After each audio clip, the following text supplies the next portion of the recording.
रायगड जिल्ह्यातील मुरुड शहरात प्रसिद्ध असणाऱ्या जय हनुमान हॉटेलचा निष्काळजीपणा हा ग्राहकाच्या आरोग्यासाठी घातक ठरत असल्याचं पाहावयास मिळालंय।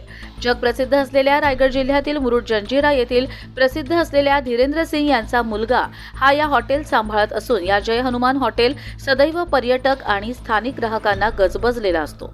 मात्र या हॉटेलमध्ये नागरिकांचे आरोग्य धोक्यात घालणारा प्रकार समोर आलाय। या हॉटेलचे स्वयंपाकघर बाजूला रस्त्यालगत आहे। या स्वयंपाकघरात किचनमध्ये आरोग्यविषयक नियमांचा सर्रास भंग होत असल्याचे स्पष्ट झाले।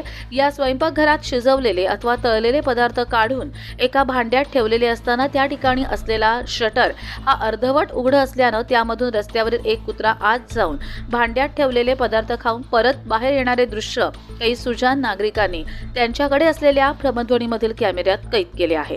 हॉटेलने ग्राहकांच्या आरोग्याची आणि सुरक्षिततेची काळजी घेणे आवश्यक आहे।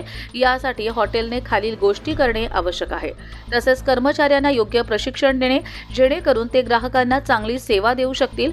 जर हॉटेलने या जबाबदाऱ्या व्यवस्थित पार पाडल्या नाहीत तर ग्राहकांना आरोग्याच्या समस्या येऊ शकतात आणि हॉटेलला कायदेशीर कारवाईला सामोरं जावं लागू शकतं। कर्जत लाईव्हसाठी अमोल कुमार जैन, रायगड।